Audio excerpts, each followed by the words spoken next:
Hello, everyone. Thank you so much for an awesome 2022. Thanks to everybody that came out to the New Year's Eve show. It was great. Thanks to all the awesome venues that I've been lucky enough to play at. Thanks for all the podcast guests that came on, all your support. We appreciate it. Yeah, thank you to the awesome podcast guests. This is a compilation I put together of just a few awesome podcasts that we did. Awesome first year. Can't believe how successful it was. And I'm really looking forward to 2023, both playing live and an awesome 2023 podcast season. Love y'all all so much. Thank you. Rock on. Peace out. Peace out. No, we don't do that here at the Earl Shred Shed podcast. People aren't happy. So when people look at nightmare. Yeah, I've literally seen Freebird. Was it you who said play Freebird? I've literally seen him. I was in the pit. I grabbed for whatever was there. I'll put audio noise. Yeah, I bet you he doesn't, and it's just fucking silent. I'll put What's on, everybody? It's episode 2 of the Earl Shreds podcast. Woo. Woo. Give them a Woo. wow. 8 points is a banger. That one, I just think we should push more.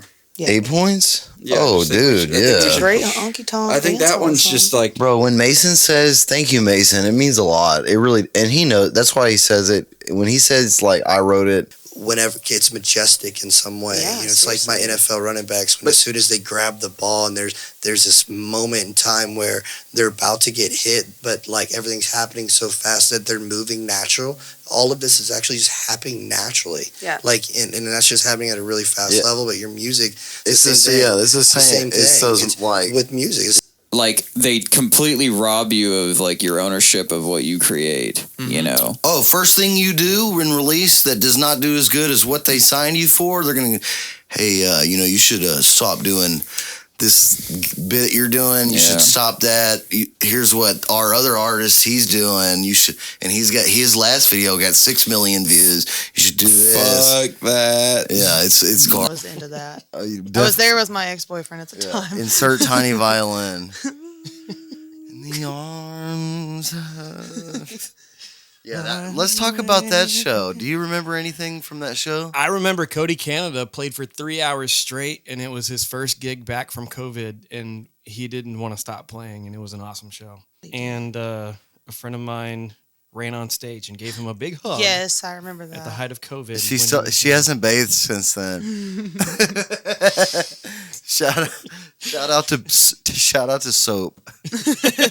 Dial. Yeah, he did, dude, and he.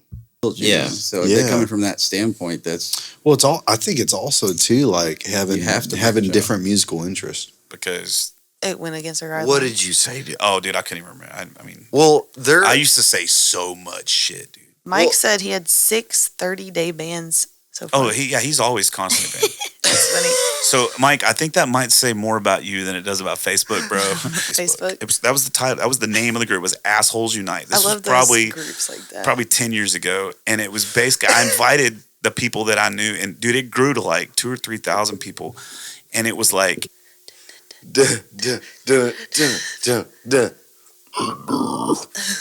No, the song I was singing that I was in the pit. Until the day I die. Until the Until the day I die. It's okay if you want to turn it off. Most of them have already. I'm pulling my heart for you. Everybody assumes I'm short because I'm not as tall as her. Yeah. So I get treated. I like that though. That means you got game. You pull a girl taller than you. Go. Yeah, no doubt. Dude, I've literally had. I shouldn't say this, but I've literally had like 6'5" athletes come up to me in private when we were like say that exact same thing. Oh, really? Oh. And if you wrote, I'll write a song on this on this podcast. Nothing would make me happier than that. Got lots of good content already. Oh like he's just filling. Dude, my dad's boots is crazy. That's a good one. For real, especially since like. Yeah, like that's a song, bro. Because that was real shit, dude. I was thankful to my dad because I didn't have no money. I was like, Dude, you want to go on the pipeline with no boots? I had no money. Dude, exactly, bro. You know what's funny? So I work for. I still have them. It would be if it was a single. Yeah, for sure. That's the cover of the single right there. Maybe if you had a shirt.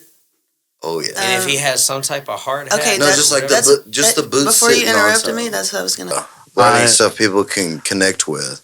Yeah, and I don't even care if it's on a, because there's heavy metal songs that send me to a place of peace that I've never been to in my lifetime. Mm-hmm. Alexis on Fire has a song called Young Cardinals, and they're a metalcore band or whatever you want to call them from however long ago. Check them out, Alexis on Fire, Dallas Green, one of my favorite songwriters. Yeah, they are very hardcore. And there's that song Young Cardinals when it fucking.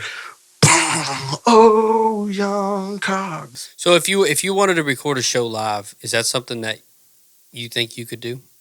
Like if Mason was like, I want to record this set. You'd have to get it out of the mix. Mics, vocally, everything. So you want the audio and the video? Even just audio. You know how people will release like a live album? Yeah. That I don't want it to be. Yeah, your name. Yeah, I hate that's not. So sorry for interrupting, Sydney. What's the band? I was getting Blake to introduce the band. So yeah, we're Mud Creek Revival. Shout out Mud Creek Revival in MCR. MCR. Yeah. All right, and what do y'all play? Like, tell us a little bit.